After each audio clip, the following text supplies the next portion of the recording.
Credit to Alex Kizenkov for the intro, which is called Stomp 145521. Those of you who read women's fiction or romantic fiction are familiar with the plot device or the trope of the hero, the man, having a significant injury.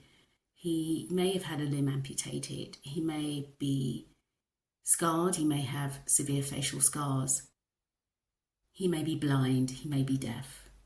9 times out of 10, it is the man who is affected, as I have just described. There's probably a conversation to be had about that ratio, but that's for another time.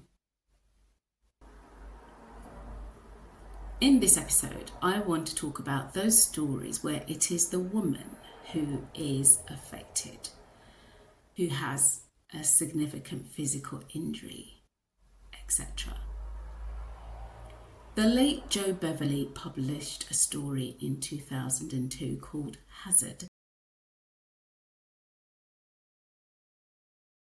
Hazard is an historical romance, and the main characters are Anne, Lady Anne, and Race de Vere.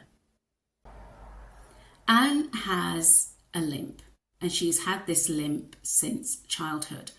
I don't remember if the story explains, or if it's ever explained, what happened to her, why she has this limp, but she has this limp. And as a result, she's having difficulties finding a husband. She's having difficulties finding a husband. And she is a figure of pity in her family and among her friends, and just generally in high society. If this is making you bristle, bear in mind the time in which this story is set. It is set several centuries ago, a couple of centuries ago, I should say, and the author has sketched the stories and the characters and the situations with that time very much in mind. I think it's safe to assume that that would probably have been the attitude at that time. Anyway, into this comes Race de Vere. He is introduced to Anne's family around the time when Anne finds out that the man that she had been expecting to propose to her has now gone off and married someone else. Yes, another jilting. She has, she's not in love with him, so she's not heartbroken, but she is angry. She is pissed off. She feels humiliated. And so along comes Race. And what is curious about this character is that he is described as, when he's introduced, he is described as someone who is without substance. He is slight of build and seems very, very inconsequential.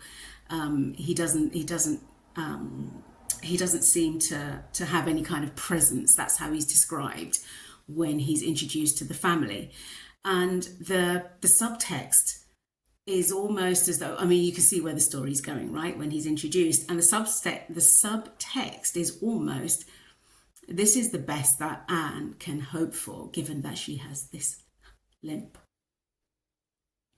Now, obviously, there's more to the relationship than that, and there will be more to the relationship than that. And if you've ever read a Jo Beverley novel, you will already surmise that there will be more to it than that. When we look at this story through a 2020s lens, the fact that Anne limps is not controversial. The only reason this story has any traction is because of the time in which it is set. Much more challenging is the story that I'm going to talk about next. And it is a novel that was written by Maisey Yates, and the title is Pretender to the Throne.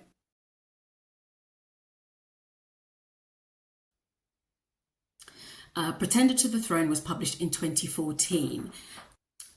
It is the story of Lena, who, and this is told in flashback, was engaged to the heir to a fictional kingdom. And this heir, this prince, who's not really much of a prince, his name is Xander. Xander doesn't want the responsibility of the throne, and he's way too young to get married because they are quite young when they become engaged. So Xander ups and leaves, and his leaving triggers all kinds of unrest in his kingdom. Lena is targeted for his defection, and she's attacked. She is viciously attacked, and as a result, she has terrible scars. Given the time where the story is set, so this is set in modern times, it is the time of social media, it is the time of mass media, it is the time of the paparazzi. And now that Lena is no longer beautiful, she has become, this figure that is trolled, and there's lots of before and after photos, and she has a really tough time of it, and so she retreats from society. All of that told in flashbacks within, just a couple of pages of the story. And then where the story begins is actually where Xander returns. It's the return of Xander. The prince has come back to claim his kingdom. He wants to reclaim his fiancée.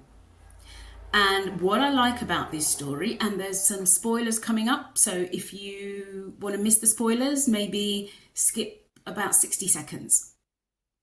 What I like about this story is that even though I still think he's an absolute shit, the character Xander, he always liked Lena. Before he took off, he liked Lena. He fancied her a lot. He really liked her.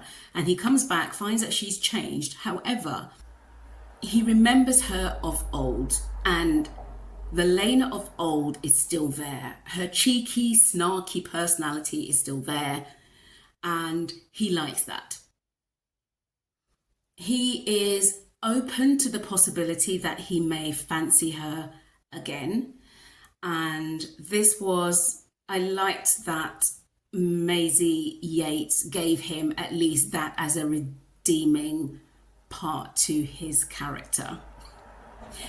Bit of a stretch though it is. It helps that I'm a fan of Maisey Yates. I am a Maisey Yates fan, so that's another reason why I enjoyed this story. I like her writing style. What about you?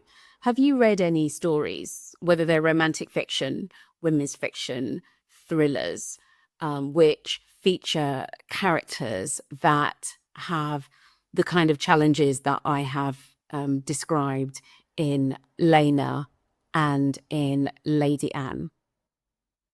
If you do, then leave me a comment, leave me a couple of titles, some authors, even links to where I can get the books. That would be great. I am always open to new titles that feature this trope, because it is one of the tropes that I like to read. Thanks so much for checking into the channel. Like and subscribe if you enjoyed this episode, and feel free to share as well. You can also find me on Instagram and on TikTok if you search for the Book Griffin.